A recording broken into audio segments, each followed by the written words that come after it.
Hello, my friends, and welcome back to Mike Few Music. This is a little bit of a different version to the R&R session that I used to do.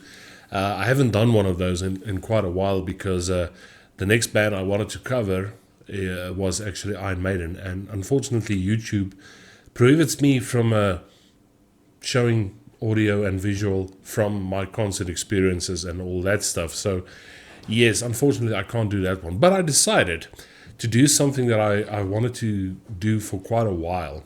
And let's talk about my guitars and me as a guitar player and where it all started for me. And it's quite a very interesting story. I mean, I'm a self-taught musician, self-taught drummer, self-taught guitarist, everything. Never took a lesson in my life. Everything that I do know, I picked up here and there from people and friends and family members and all that stuff. But it is so interesting when you think about the journey you've been on as a musician.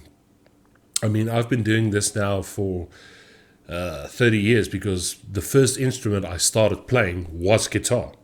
And I started playing guitar way back in 1993. That's a long time, my friends. It's a very long time that I've been plucking these strings. I have to apologize in a way for my guitar playing, because I don't do it as much as I used to, but there's a reason for that. And unfortunately, it's because of health reasons. I've mentioned previously in some of my videos, when I do drumming, this hand gives me a lot of trouble. I have arthritis in my thumbs. And with age, unfortunately, I'm 43 years old now, so that arthritis and being a paraplegic, having to move this massive body around, is not good for my hands. So I am receiving injections in my hands to numb the pain and stuff, but I tend not to play guitar as much as I used to because it's too painful, just the way, to finger the notes and all that stuff. Finger the notes. That sounds weird. It's not what you're thinking. Playing the notes. So I do apologize for not doing too many guitar stuff nowadays. It's too painful, unfortunately. And but I still enjoy it when I do it. When I played some of the stuff I recorded for today's video, actually I had some fun, just reminiscing about stuff. But like I said, I started playing guitar way back in 1993. And remember, guys, I didn't know anything about the instrument. I didn't know how it worked. I didn't even know it had to be tuned. I just knew it was a cool thing. I remember seeing this music video. We didn't have MTV in South Africa, unfortunately, but there were various other music shows where you could see bands and music videos. And there was this one video that I remember, and I think this is where the whole journey of guitar started for me. It's a band called Europe, and the song is called The Final Countdown. Now, I mean, it's a very pumping, driving song, but the guitar player had this white guitar, and I looked at the TV back then and I thought to myself, wow, that's awesome. Look at his hands, look at him doing his thing, and why does it sound that awesome? And I think it was at that point in my life where I decided I wanted to be a guitar player. Not only a rhythm guitar player, but a lead guitar player. But going a little bit forward, I remember passing this one shop, and there was a guitar. It wasn't a white one. It was black, completely black. Didn't even have a name on it. Yes, and I pleaded with my mom and my dad. I said, guys, I want this guitar. I mean, because at this point, I was pretending to be a guitar player, standing there with my sister's hockey stick. My late sister, there's a picture of her there in the background, Michelle. She passed away in 1993, but that was my first guitar. I used to take her hockey stick and look in the mirror and, just play on this hockey stick. The hockey stick did get a little bit of an upgrade later on because I found a picture of a guitar neck and I pasted that onto the neck and it kind of looked like a guitar more. But the hockey stick was my first guitar. But getting back to what I was saying, I was pleading with my mom and my dad. I want to play guitar. Could you please buy me this guitar? And I think the equivalent of the money for that was about $50 back then. everything. And I remember the day he gave me the money to go and buy it. It was a Friday.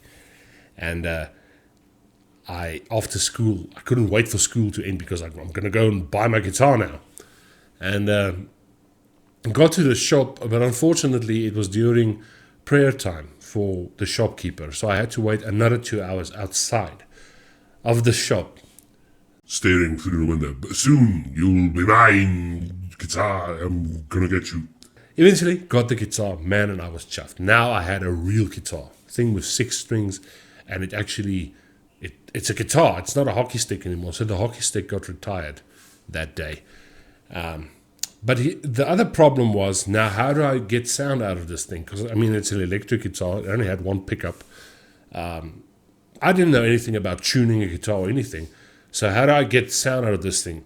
So my dad devised this way where he had this big Pioneer hi-fi system.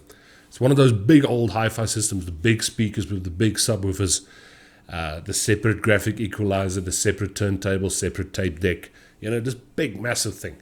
He devised a wire somewhere in the back where you could actually plug it in.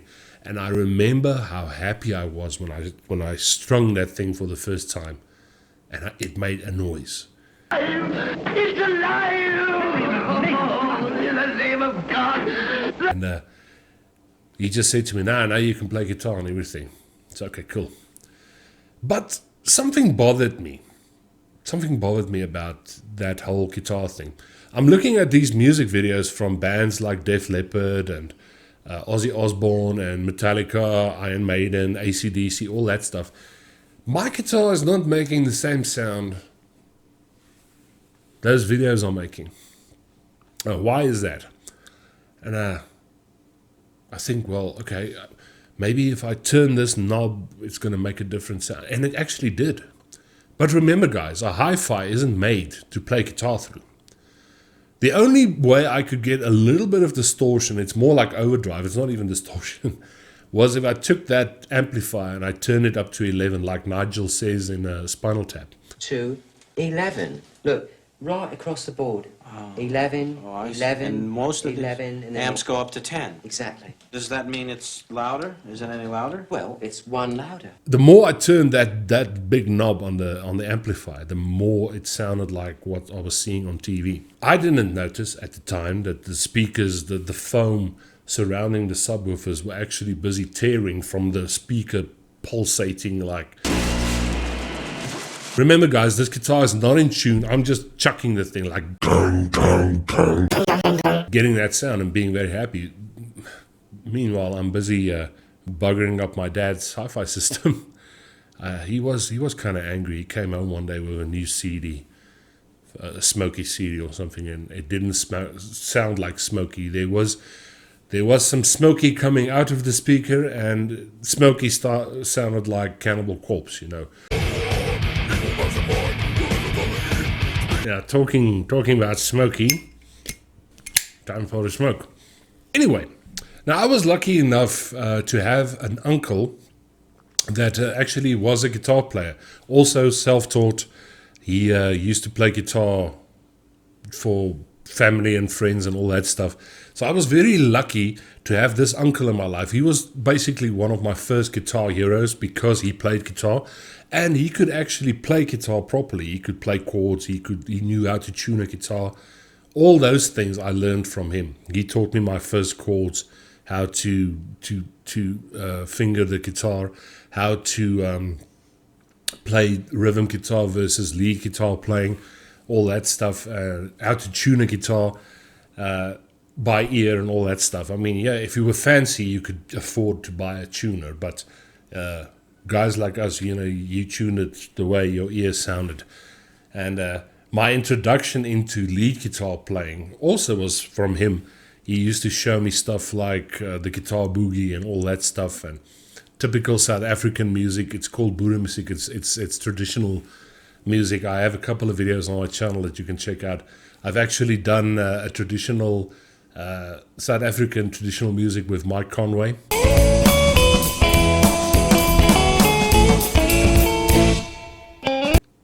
And I've done one with Joaquin as well.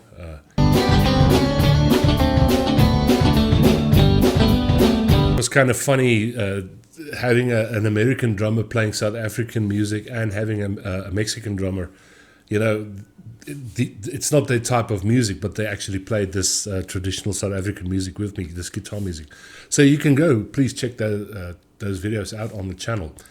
But getting back to what I was saying, my introduction to lead guitar playing and guitar playing in general basically consisted of putting on a record of a song I liked and sitting there and playing to the song.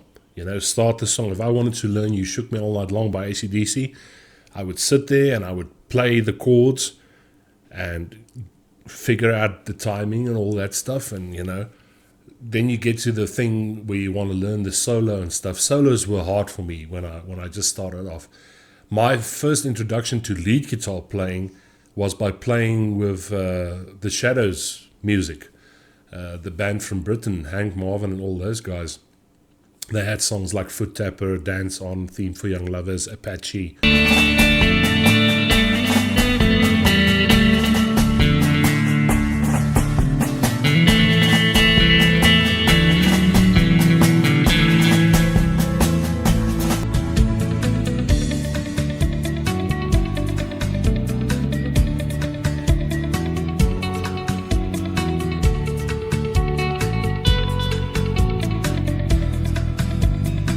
I was so happy when I could play that stuff because that was quintessential lead guitar playing. And it wasn't overdriven stuff. It was clean guitar, clean Fender tones. But again, now that I mentioned that, I figured out that the guitars these guys were using, and even that white guitar that I saw way back on the TV, was called a Fender.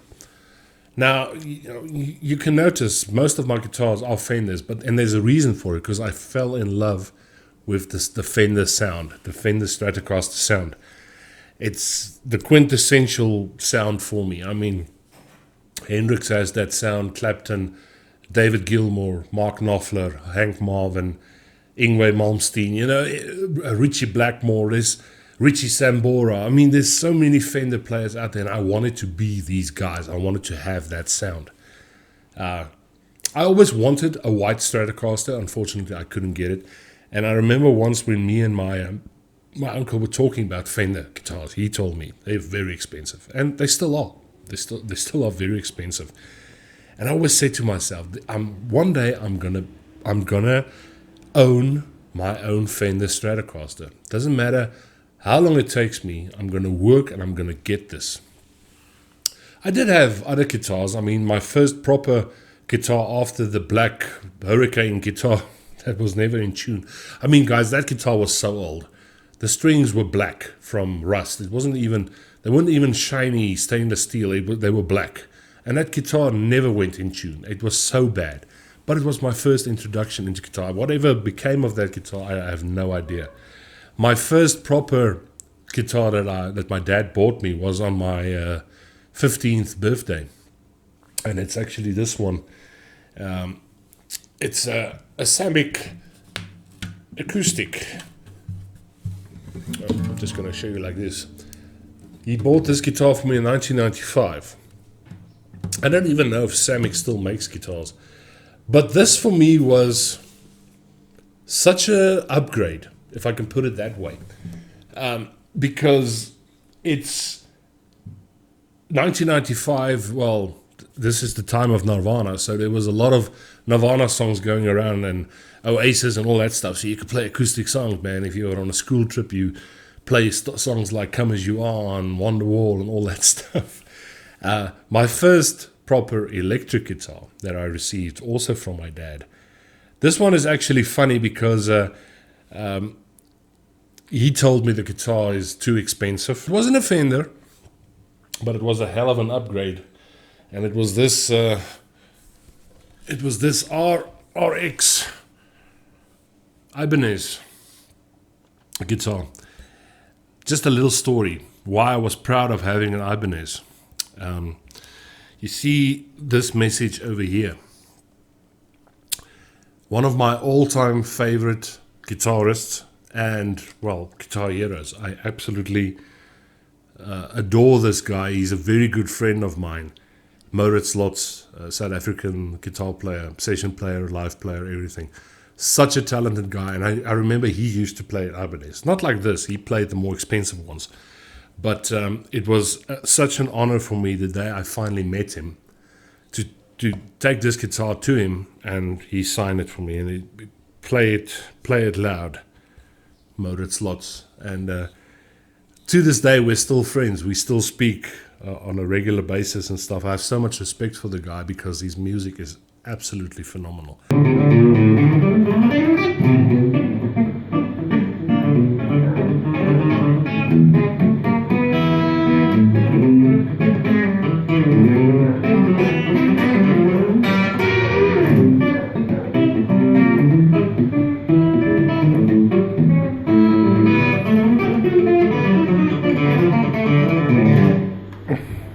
Getting back to it, nowadays I use it as an autograph guitar.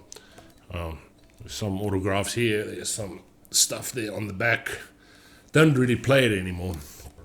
This was my first proper electric guitar where I started doing lead stuff and all that stuff. But it's very interesting, this one. And later on, my uncle who passed away, he used this guitar for a lot of recordings and stuff later on in the studio when I started getting better guitars and all that stuff. So that one was a gift from my dad years and years ago. Yeah, the ever elusive Fender. Like I said, I said I'm going to have one. I'm going to own one. My first proper guitar wasn't a Fender Stratocaster like that red one you see there in the background. That's my American Fender Stratocaster. I've had that guitar since 1998. That guitar has been through a lot. I call it my workhorse.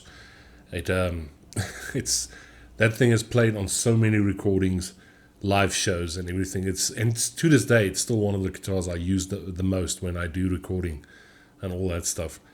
Fender just has that tone for me that I really love. Either clean,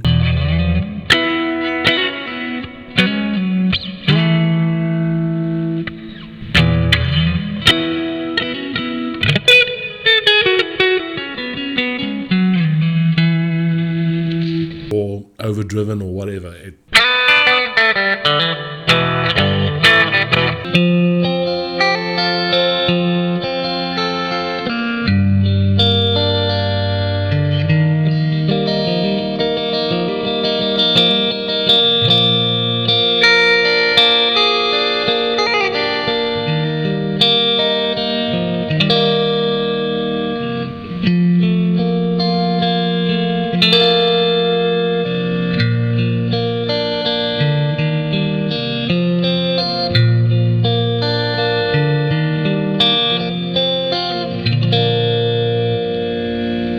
Just works for me. It's a sound. But before I had the American Strat, I had a Mexican Squire, and I must tell you, the only thing I ever changed on that guitar was the pickups. I had some 56 vintage pickups in that guitar. That's the only Fender thing I had in the Squire, but it helped because the tone was there and everything. But the day I got the money to buy my first proper guitar, which is that one in 1998, man, guys, I was happy because now I have the guitar. And by this time, I mean, my skills as a guitar player was already there. I could play stuff by the Shadows. I could do solos. I could play session work like my idol, like Maurits.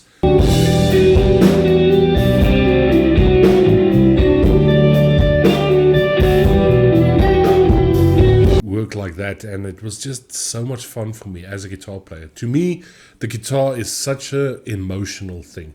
Yeah, you get your shredders like Steve Vai and Satriani and Petrucci and all those guys, but those same guys can actually be very soulful. Then you get guitarists like Gilmour and Sambora, Gary Moore. I mean, I love Gary Moore. He was actually, I was so sad when he passed away. He was one of my guitar heroes. It's such an emotional instrument because you could use the most single notes. You can just use one note and you can really feel what that thing is doing.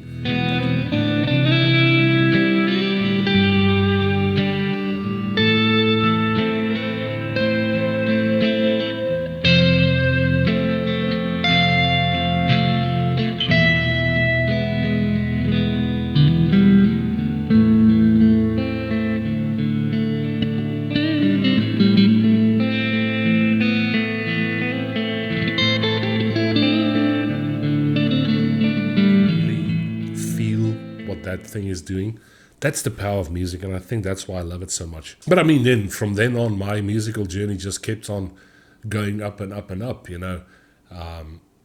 Started playing different instruments as well. Started playing drums when I was about 15 years old as well. And then got a liking to it. Everything did change in 2003 when I became a paraplegic. I mean, that's one of the depressing things for me is my health, unfortunately. And I've been in this chair for 20 years now. And being a guitar player and a drummer in a wheelchair is hard because you had to adjust everything. And I mean, I'm not getting any younger, unfortunately. So I still try and do the best I can with my guitar playing and stuff. Like I told you guys earlier, this hand is really giving me problems. This thumb with my drumming and my guitaring. But you know, we keep on going. That's all you can do at the end of the day. But I did manage to buy myself another guitar that I said I always wanted. It was this Fender Telecaster of mine. It's a 72 Thinline. And I must tell you, this is probably one of my favorite guitars. Not only for the sound, but the way it feels when you play it.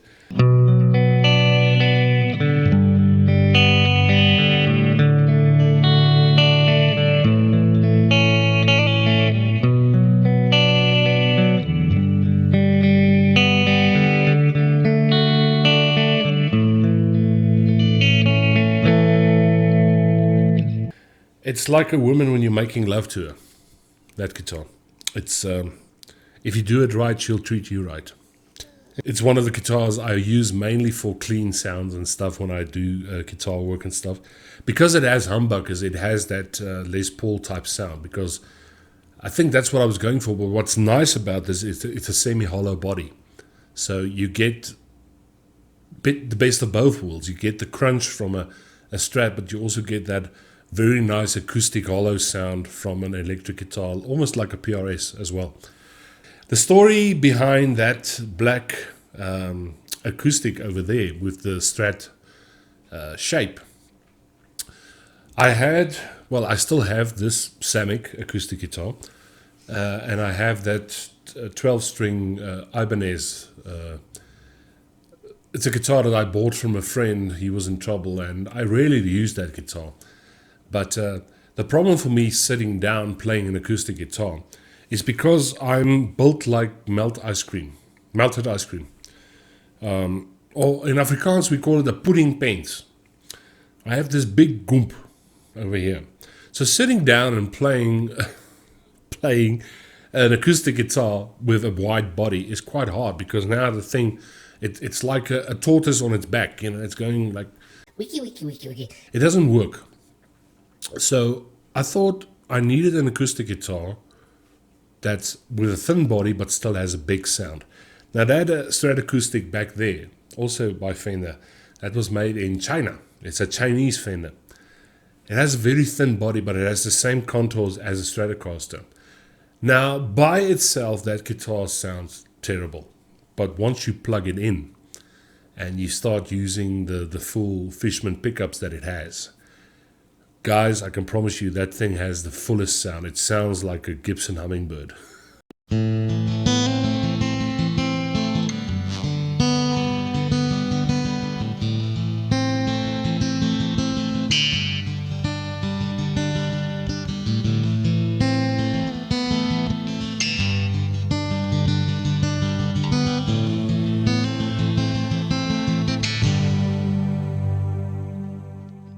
The other Fender that I do have is it was a gift from my mom a couple of years ago. I recently used it in my Nights in White Satin video. It's a Squier, and that one comes from Indonesia. It's part of the Obey series. Now they made the Squiers with the Strat body with that specific graffiti on it, and the Telecaster. The Telecaster is a very nice shape, but what I do like about that specific Squier of mine it has so much crunch and it's so heavy. If you want a really heavy sound for solos and stuff, just switch to the humbucker at the back. It's like it's a Duncan designed pickup. So even if it says Squier, man, I promise you, I've done a lot of solos with that thing and it really kicks ass. It's such a nice guitar to have. My goomp is too big. I'm going to try and lose some weight, guys. I really want to lose weight because I don't like the way I feel. You know, whenever I don't do music, I actually hire myself out for shade. You know, I just go and sit behind somebody's car. I cast enough shade, so that's, yeah. Anyway, one of my prized possessions is the... You hear that now? You hear that? That's the group. That's the 502 crew. Busy asking me, what's going on? How you doing? So, yes. By the way, guys, if you haven't subscribed yet, go check out Mike Conway, El Batterista Rupestre, and Throwback Drummer. And please subscribe to my channel as well. We are part of the 502 crew. One day I'll make a video explaining what the 502 crew is. It's very deep. It's very sensitive. And there's a reason we use that specific number. Yes, Rocco, I'm getting there. Give me a chance, bro. I'll send you some pictures now. And I mean, another instrument I really enjoy playing is bass. I do own 2 bass guitars. I have that black Ibanez 5-string, and then I have an Academy 5-string guitar as well. And I've used them a lot in my playing and stuff. They're not like a Fender Precision bass and all that stuff, but they do the job. I mean, if you run them through the proper amplifiers and all that stuff. I'm a very old school guy when it comes to recording. I don't use plugins and all that stuff. If I want a certain tone, I'll go to my amp, I'll go to my processor. I use the Boss GT Pro and just look for that specific sound, and I will, you know, get what I need for the song. You guys know me as a drummer mainly for my channel, but I do a lot of covers, guitar covers. Sometimes I sing a little bit and all that stuff. That's also a very hard thing for me to do nowadays, ever since I became a paraplegic, because my paralysis is very high. I'm paralyzed from up here down to my feet. So it did affect my diaphragm. So singing for me is also a very hard thing to do nowadays. Do I like to have you here right now? Share my feelings and to reason why. Do I like to have you here right now? Share my feelings and to reason why. I've got to live on.